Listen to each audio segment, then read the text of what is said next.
لله نحمده ونستعينه ونستغفره ونؤمن به ونتوكل عليه ونعوذ بالله من شرور أنفسنا ومن سيئات أعمالنا من يهده الله فلا مضل له ومن يضلل فلا هادي له وأشهد أن لا إله إلا الله وحده لا شريك له وأشهد أن محمدًا عبده ورسوله أما بعد فإن خير الحديث كتاب الله وخير الهدي هدي محمد وشر الأمور محدثاتها وكل محدثة بدعة وكل بدعة ضلالة وكل ضلالة في النار فأعوذ بالله السميع العليم من الشيطان الرجيم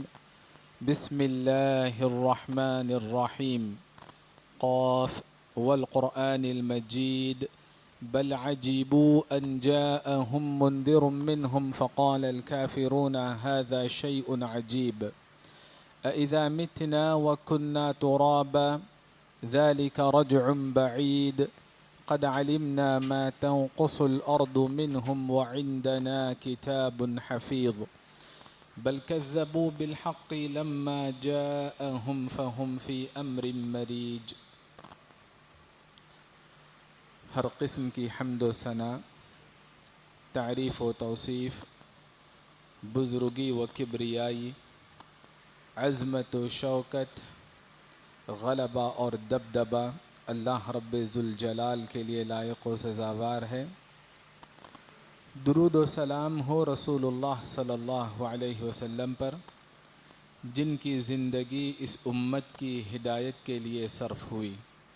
اللہم صلی علی محمد وعلی آل محمد وبارک وسلم۔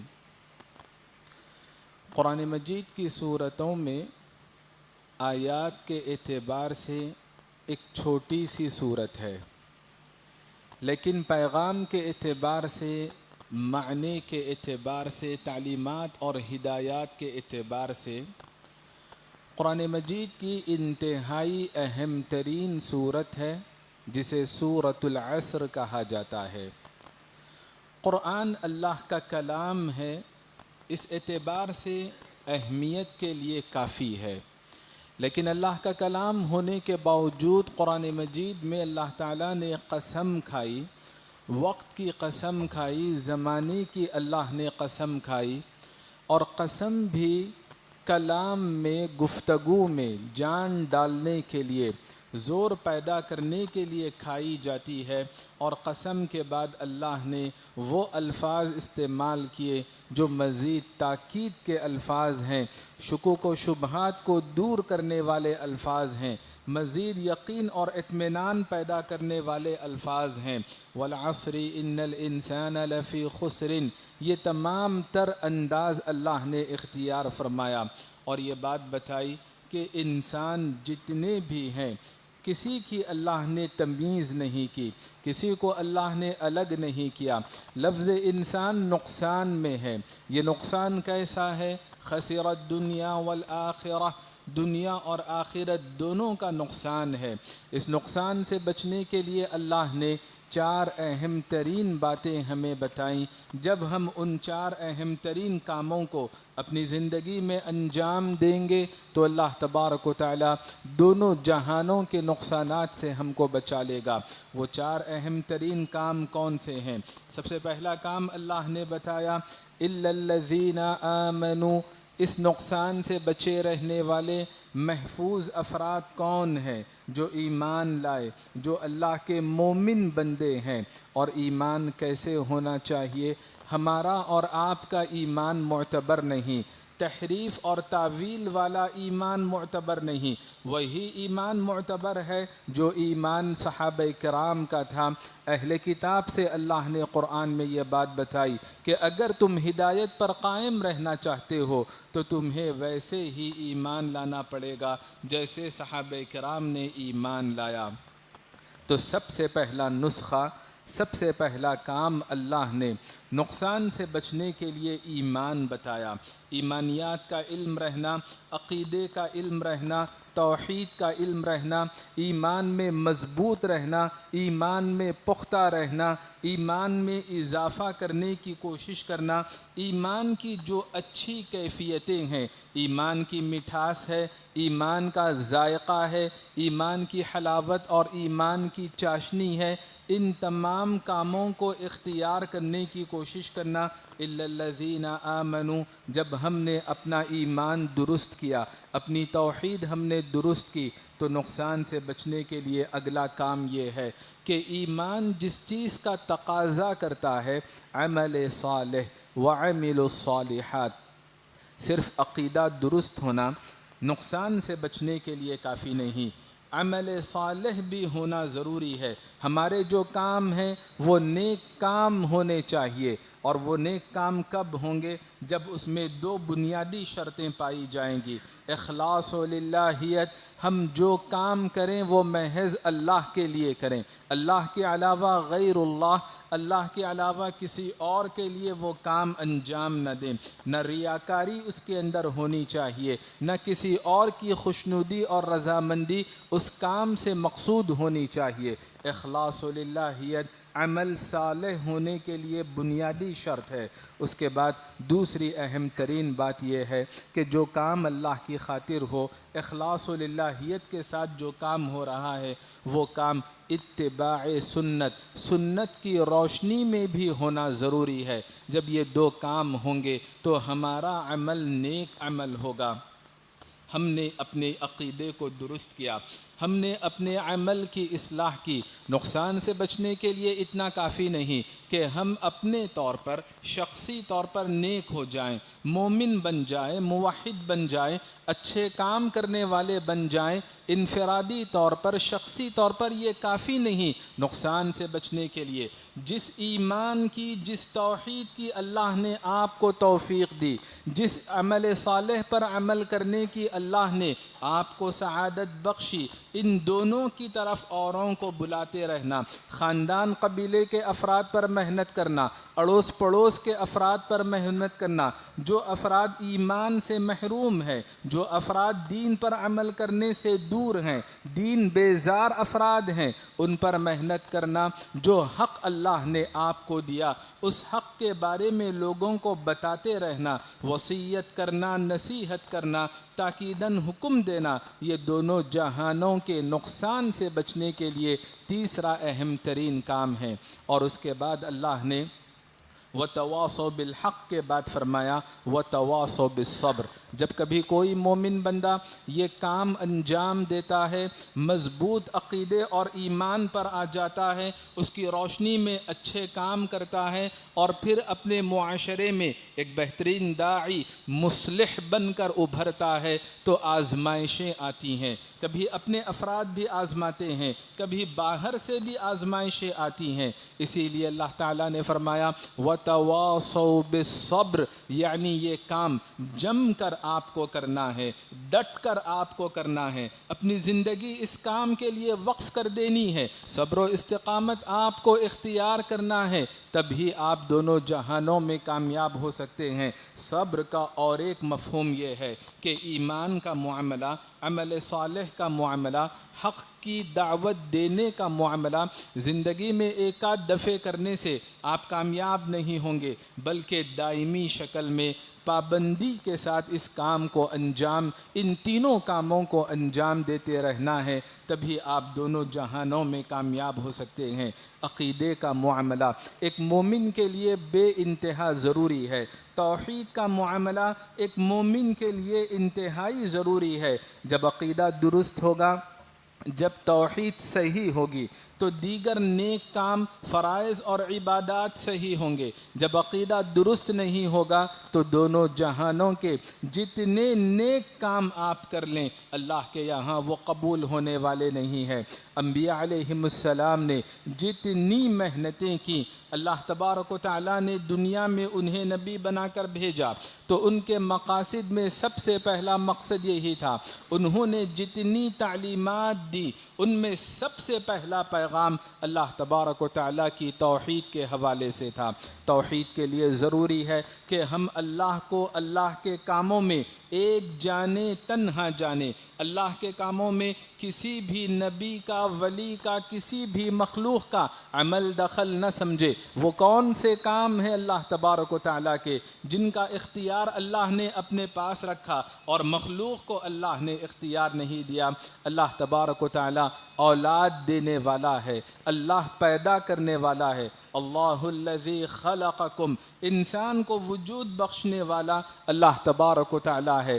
ایسے نہیں کہ اللہ نے پیدا کیا اور نوازنے کے لیے کسی اور کے حوالے کر دیا، ایسی بات نہیں۔ جو رب خالق ہے وہ رب رازق بھی ہے۔ اللہ الذی خلقکم ثم رزقکم، غریبوں کو نوازنے والا، بندوں کو نوازنے والا، ہر طرح کی نعمت عطا کرنے والا اللہ تبارک و تعالیٰ ہے۔ پھر اس کے بعد موت و حیات کا مالک بھی، اختیارات بھی اللہ نے اپنے پاس رکھے ہیں، لہٰذا اللہ تبارک و تعالیٰ شفا دینے والا ہے۔ اللہ کے ہاتھ میں سارے اختیارات ہیں، اللہ تبارک و تعالیٰ کے پاس شفاعت کا اختیار ہے۔ اللہ تبارک و تعالیٰ ہر چیز پر مکمل قدرت رکھنے والا ہے۔ اللہ کے جتنے کام ہیں، جن کاموں کا اللہ نے مخلوق کو اختیار نہیں دیا، ان کاموں میں اللہ کو تنہا جاننا، یہ اللہ کی توحید ربوبیت ہے۔ توحید کی اگلی شکل یہ ہے کہ جتنی عبادتیں ہم کو کرنی ہیں وہ ساری عبادتیں اللہ تبارک و تعالیٰ کے لیے انجام دی جائیں، چاہے وہ عبادتیں جسمانی اور بدنی عبادتیں ہوں صوم و صلات کی شکل میں، یا وہ عبادتیں مالی عبادتیں ہوں زکوٰۃ اور صدقات و خیرات کی شکل میں، یا ان عبادتوں کا تعلق ہمارے دل سے ہو۔ سب سے زیادہ محبت اللہ سے کرنی چاہیے، سب سے زیادہ خوف اللہ تبارک و تعالیٰ کا رکھنا چاہیے، امیدیں اللہ سے وابستہ رکھنی چاہیے، توکل اللہ تبارک و تعالیٰ پر کرنا چاہیے۔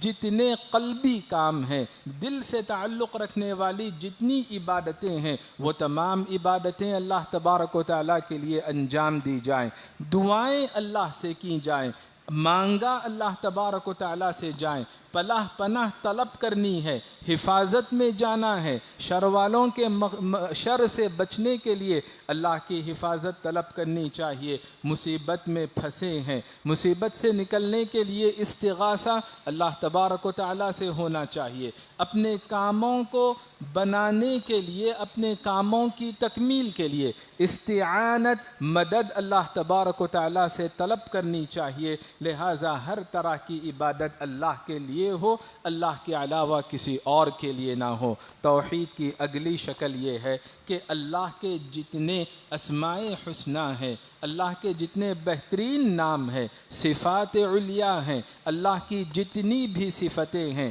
چاہے وہ صفات ذات ہو، اللہ کی ذات باری تعالیٰ سے جڑی صفتیں ہوں، یا صفات افعال ہوں، اللہ کے کاموں سے جڑی صفتیں ہوں، دونوں صفتوں پر، اسماء حسنی اور صفات علیٰ پر ایمان لانا چاہیے۔ کیسے ایمان لائے؟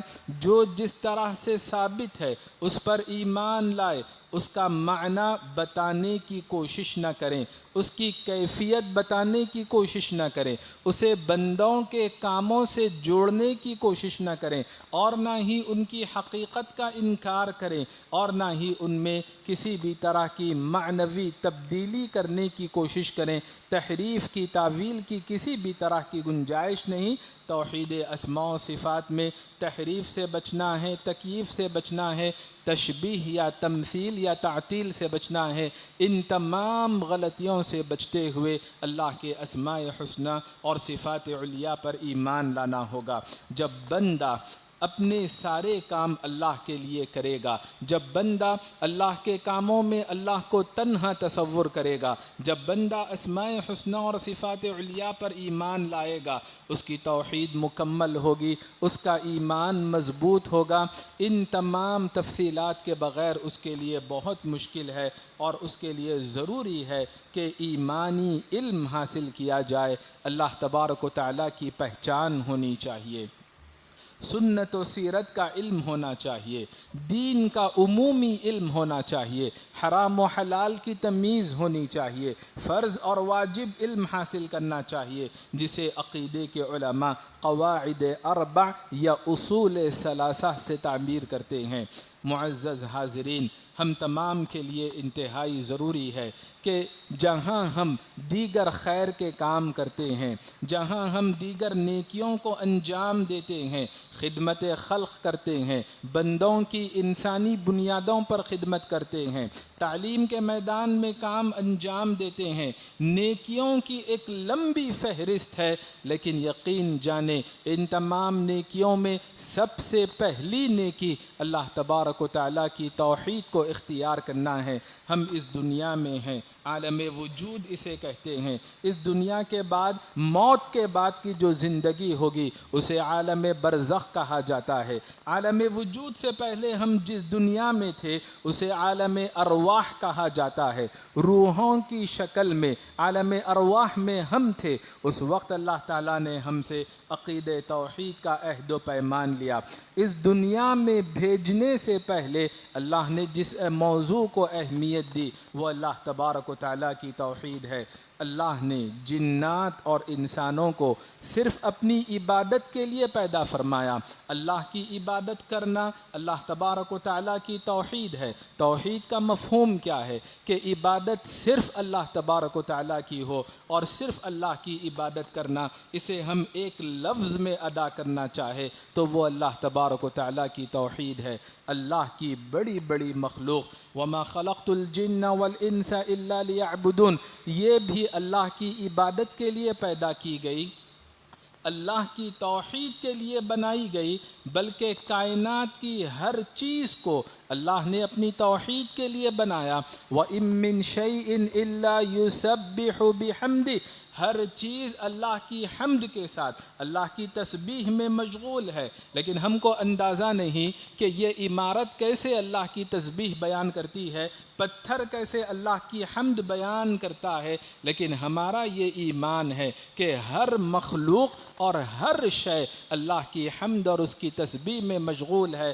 اللہ نے فرمایا لیکن لا تفقہون تسبیحہم، ہمارے اندر اتنی صلاحیت نہیں کہ ہم ان کی تسبیح کو سمجھ سکے، اللہ سمجھتا ہے۔ لہذا اللہ کی حمد میں سب سے بڑی خوبی اللہ کی توحید ہے۔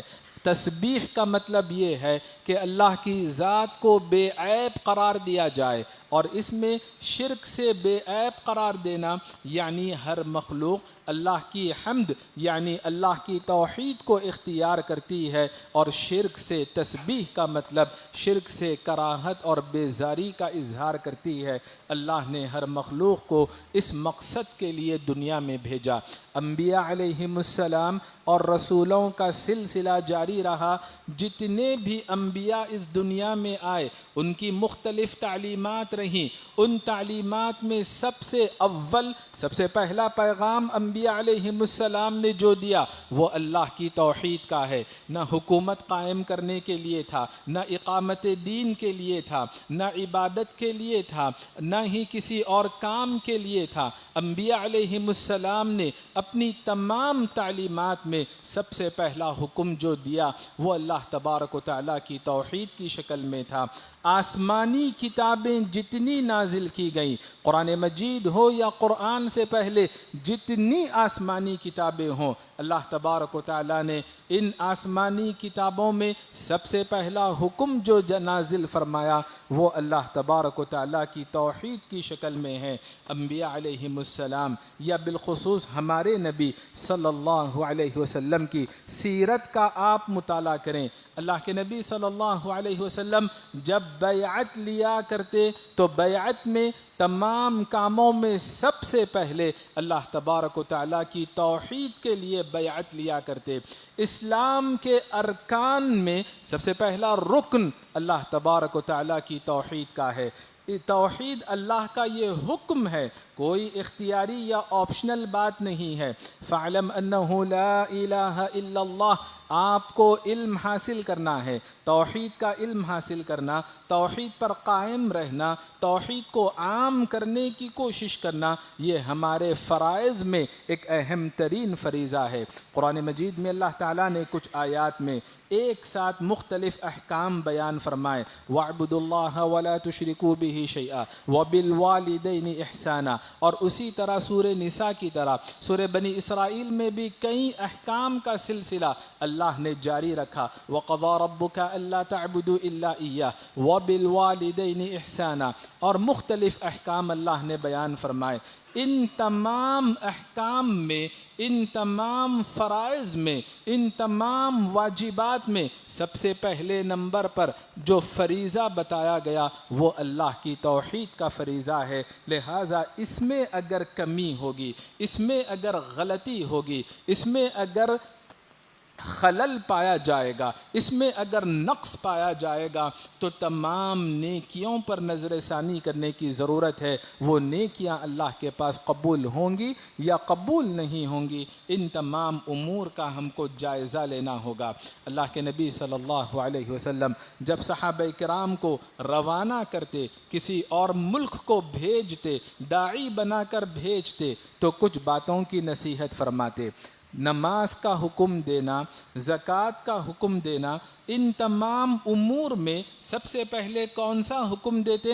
فَلْيَكُنْ أَوَّلَ مَا تَدْعُوهُمْ، اولا پہلا جو کام کرنا ہے، ما تدعوہم، جس کی آپ کو دعوت دینی ہے، گفتگو اگر ہم کریں گے، گفتگو کا سب سے پہلا سبجیکٹ جو ہوگا ان یوحد اللہ تعالی، اللہ کی توحید ہونی چاہیے۔ اس کے بعد نماز کی طرف بلایا جائے گا، اس کے بعد زکوٰۃ کے نظام پر گفتگو کی جائے گی۔ توحید میں بگاڑ رکھتے ہوئے، توحید میں کمزوری رکھتے ہوئے اگر کوئی نماز کی طرف بلا رہا ہے، اگر کوئی زکوٰۃ کے نظام پر گفتگو کر رہا ہے، کوئی اور خیر کا کام کر رہا ہے، تو یہ نبی کی ترتیب نہیں ہے، یہ نبوی سنت نہیں ہے، یہ انبیاء کا طریقہ نہیں ہے۔ انبیاء کا طریقہ ترتیب والا ہے۔ اول ما تدعوہم، سب سے پہلے اللہ کی توحید پر بات کرنی ہوگی، اس کے بعد دیگر کام ہم کو انجام دینے پڑیں گے۔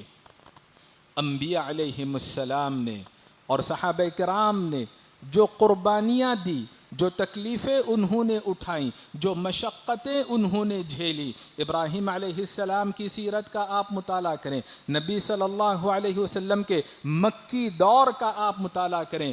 قوم نے بائیکاٹ کیا، بیٹیوں کی طلاق کرائی گئی، طرح طرح کی مشقتیں جھیلی۔ وہ کس لیے جھیلی؟ کیا حکومت قائم کرنا مقصد تھا؟ کیا زکوٰۃ کا نظام نافذ کرنا مقصد تھا؟ کیا جہاد کرنا مقصد تھا؟ مکی دور میں کوئی کام نہیں کیا گیا۔ انبیاء نے جو تکلیفیں اٹھائی، صحابہ نے جو تکلیفیں اٹھائی، توحید کو اختیار کرنے کے لیے، توحید پر قائم رہنے کے لیے، توحید سے محروم افراد کو توحید کا تعارف کرانے کے لیے انبیاء علیہم السلام کی یہ قربانیاں رہیں، یہ مشقتیں رہیں۔ اور ایک بات آپ جان لیں کہ توحید کا جو موضوع ہے، ایمان کی جو بات ہے، ایسے نہیں کہ ایمان سے محروم یا توحید سے محروم افراد کے لیے ہے، ہماری اپنی استقامت کے لیے بھی، ہماری اپنی ہدایت کے لیے بھی توحید و ایمان کی گفتگو کی جائے گی۔ اللہ نے قرآن مجید میں کیا فرمایا؟ یا ایہا الذین آمنوا آمنوا باللہ ورسولہ والکتاب الذی نزل علی رسولہ۔ اللہ یہاں کس سے مخاطب ہے؟ اہل ایمان سے مخاطب ہے۔ قل یا ایہا الکافرون نہیں کہا گیا، یا ایہا الناس نہیں کہا گیا، آپ کو مومن بتایا گیا۔ آپ مومن ہیں، آپ موحد ہیں، آپ کے ایمان اور توحید کی شہادت اور ضمانت دے دی گئی، لیکن اس کے باوجود اللہ نے آپ کو کیا حکم دیا؟ یا ایہا الذین آمنوا آمنوا باللہ ورسولہ۔ اپنے ایمان کو سیکھتے رہنا ہے، ایمان کو مضبوط مضبوط کرتے رہنا ہے، ایمان میں اضافہ کرتے رہنا ہے۔ ایسے نہیں کہ آپ بے فکر ہو گئے، ایک دفعہ کلمہ پڑھ لیا اس کے بعد آپ آزاد ہو گئے، ایسی بات نہیں، یہ بہت بڑی غلط فہمی ہے۔ آپ نے ایمان قبول کیا، آپ جنت کے حقدار ہو گئے، لیکن پھر آپ شرکیہ کام کریں گے، کفریہ کام کریں گے، نواقض اسلام یا نواقض ایمان کا کام کریں گے تو پھر دائرہ اسلام سے خارج ہو جا سکتے ہیں۔ لا الہ الا اللہ کہنے کے بعد جنت میں داخلے کے لیے کیا ضروری ہے؟ ثم مات علی ذلک، استقامت ضروری ہے، اس عقیدہ توحید پر خاتمہ ہونا ضروری ہے، موت اس توحید پر اور ایمان پر آنا ضروری ہے۔ یہ غلط فہمی ہے کہ ایک دفعہ ہم نے کلمہ پڑھ لیا جنت ہمارے لیے یقینی ہے، یہ بہت بڑی غلط فہمی ہے۔ کلمہ پڑھنے کے بعد کلمے پر قائم بھی رہنا ہوگا، کلمہ پڑھنے کے بعد کلمے کے تقاضوں کو پورا کرتے رہنا ہوگا، تبھی جنت ہمارے مقدر ہوگی۔ لہذا توحید و ایمان کی گفتگو صرف غیر مسلموں کے لیے نہیں بلکہ اہل ایمان کے لیے بھی اسی قدر اہم ہے۔ اذان کے کلمات پر آپ غور کریں، اذان دینے والا مسلمان ہے، اذان سننے والے مسلمان ہیں، بارہا اشہد ان لا الہ الا اللہ کہا جاتا ہے، اذان ختم ہوتی ہے لا الہ الا اللہ پر، پھر آپ وضو کرتے ہیں، وضو کے بعد کی دعا میں اشہد ان لا الہ الا اللہ پڑھتے ہیں۔ نماز میں آپ غور کریں کتنی توحید کی باتیں ہیں، التحیات میں اشہد ان لا الہ الا اللہ، اور سلام پھیرنے کے بعد جب اذکار آپ پڑھتے ہیں اس میں بھی لا الہ الا اللہ، یعنی کتنا توحید و ایمان کو ایک مسلم معاشرے میں اجاگر کیا گیا ہے۔ لہذا توحید و ایمان کا سبق مسلم معاشرے کے لیے بھی ضروری ہے۔ واللہ تعالی اعلم وصلی اللہ علی النبی وسلم۔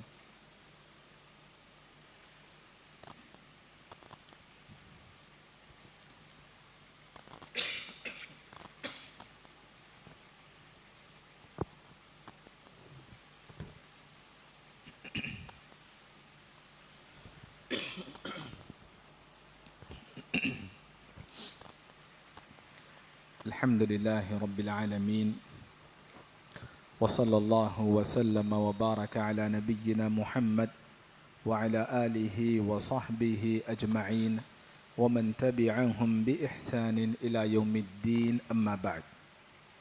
اللہ کی توحید عالم ارواح میں بھی ہمارے لیے اہم تھی، اس دنیا میں آنے کے مقصد کے اعتبار سے بھی اللہ کی توحید ہمارے لیے اہم ہے۔ انبیاء علیہم السلام کو بھی اسی کام کے لیے بھیجا گیا، آسمانی کتابیں بھی اللہ تبارک و تعالیٰ نے اسی کام کے لیے نازل فرمائی۔ اس کے بعد آپ کو یہ بات جاننا ہوگا کہ ہماری زندگی گزرے گی، زندگی کا مقصد جو ہوگا وہ توحید کے تقاضوں کو پورا کرنے کے لیے ہوگا۔ اللہ تبارک و تعالیٰ نے کیا فرمایا؟ قل ان صلاتی ونسکی ومحیای ومماتی للہ رب العالمین لا شریک لہ وبذالک امرت وانا اول المؤمنین۔ زندگی کا مقصد بھی اللہ کی توحید ہے، زندگی کا جو دائرہ کار ہے، کرائٹیریا جو بتایا گیا ہے وہ توحید کو نافذ کرنے کے لیے بتایا گیا ہے۔ ہم اور آپ تو عام بندے ہیں، انبیاء علیہم السلام جو توحید کا تعارف کرانے کے لیے اس دنیا میں آئے، انہوں نے بھی اس موضوع کو بڑی اہمیت دی۔ انبیاء علیہم السلام میں ابراہیم علیہ السلام کو اللہ نے حنیف کی تعبیر سے یاد کیا، حنیف کا لقب دیا۔ حنیف کسے کہتے ہیں؟ توحید کی جانب مائل، شرک سے دور اور بیزار۔ لیکن ابراہیم علیہ السلام نے اللہ سے کیا دعا فرمائی؟ وَجْنُبْنِي وَبَنِيَّ أَن نَعْبُدَ الْأَصْنَامَ، اے اللہ تو مجھے اور میری نسل کو بت پرستی سے بچا لے۔ ابراہیم علیہ السلام نبی ہونے کے باوجود اپنے لیے شرک کا خوف محسوس کیا کرتے ہیں، توحید کی، ایمان کی فکر کیا کرتے ہیں۔ ہمارے نبی سب سے افضل نبی ہیں، تمام انبیاء میں اونچا مقام اللہ نے ہمارے نبی کو عطا فرمایا ہے۔ اس کے باوجود ہمارے نبی کی دعاؤں میں کون سی دعائیں ہمیں ملتی ہیں؟ اللہم انی انی اعوذ بک من الکفر والفقر، کفر سے پناہ مانگتے ہیں۔ اللہم انی اعوذ بک ان اشرک بک وانا اعلم، اے اللہ جان بوجھ کر، دانستہ طور پر جان بوجھ کر میں تیرے ساتھ شرک کر بیٹھوں، اس غلطی سے، اس گناہ سے میں تیری پناہ طلب کرتا ہوں۔ جب انبیاء علیہم السلام توحید و ایمان کی حفاظت کرتے ہیں، شرک اور کفر سے بچنے کے لیے اللہ سے دعائیں کرتے ہیں، تو ہم کو اس دور میں، فتنوں کے دور میں کس قدر اس موضوع کو اہمیت دینی ہے۔ ہمارا پہلا فریضہ بھی توحید ہے، آخری فریضہ بھی توحید ہے۔ اس دنیا سے رخصتی کے وقت کون سے کلمات زبان پر ہونے چاہیے تاکہ خاتمہ خیر پر ہو؟ جس کی آخری گفتگو اس دنیا سے رخصتی کے وقت لا الہ الا اللہ ہوگی، جنت اس کے لیے یقینی ہو جائے گی۔ اللہ تبارک و تعالیٰ آسمان بھر گناہوں کو معاف کرنے کے لیے تیار ہے، زمین بھر خطاؤں کو معاف کرنے کے لیے تیار ہے، لیکن یہ کب ممکن ہے؟ آسمان بھر گناہ، زمین بھر خطائیں کب ممکن ہے ان کی مغفرت؟ جب ہم اللہ کی مکمل توحید پر رہیں گے، شرک سے اپنے آپ کو بچائے رکھیں گے۔ آج زمین پر مسلمانوں کا وزن اگر چاہیے، ان کی عزت اگر چاہیے، ان کی قوت اور ان کا غلبہ اگر چاہیے، اللہ تبارک و تعالیٰ نے قرآن میں توحید و ایمان کو، عمل صالح کو اور شرک سے بچنے کو بنیادی کام بتایا۔ وعد اللہ الذین آمنوا منکم وعملوا الصالحات لیستخلفنہم فی الارض، اور اللہ نے جو وعدہ کیا اہل ایمان سے، کب کیا؟ یعبدوننی لا یشرکون بی شیئا، جب مکمل توحید پر رہیں گے تو زمین پر اللہ تبارک و تعالی مسلمانوں کا دبدبہ بھی رکھے گا، ان کا وزن بھی رکھے گا۔ دونوں جہانوں کی کامیابی کے لیے ضروری ہے ہم اللہ کی توحید کو صحیح طور پر سمجھیں اور اختیار کریں، معاشرے میں عام کریں۔ اللہ کے نبی صلی اللہ علیہ وسلم فرماتے ہیں، یا ایہا الناس قولوا لا الہ الا اللہ تفلحوا، کامیابی کے لیے ضروری ہے اللہ کی توحید اختیار کی جائے۔ اختتام پر آپ تمام سے گزارش ہے کہ اس مسجد میں تعمیراتی کام اوپر جاری ہیں، لہٰذا مسجد کے ذمہ داران کو آپ کے تعاون کی ضرورت ہے۔ اللہ تبارک و تعالیٰ کے فضل کے بعد جتنے بھی کام انجام پاتے ہیں، مسجد سے وابستہ افراد کے تعاون سے انجام پاتے ہیں۔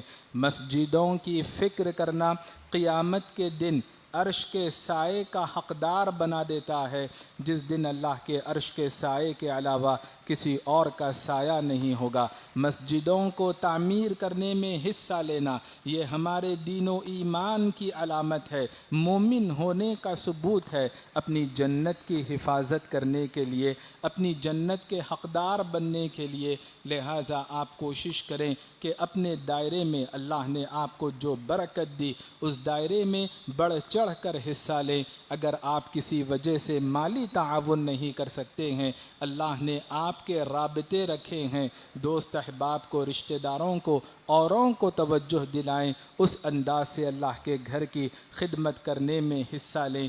آپ کی بہت ساری نیکیاں ہوں گی، مختلف خیر کے کام آپ کرتے ہوں گے، لیکن اللہ کے اس گھر میں بھی آپ کی کچھ نیکیاں رہنی چاہیے جو صدقہ جاریہ کے طور پر رہے۔ واللہ تعالی اعلم، وصلی اللہ علی النبی وسلم۔ اقول قولی هذا واستغفر الله لي ولكم ولسائر المؤمنين فاستغفروه انه هو الغفور الرحيم۔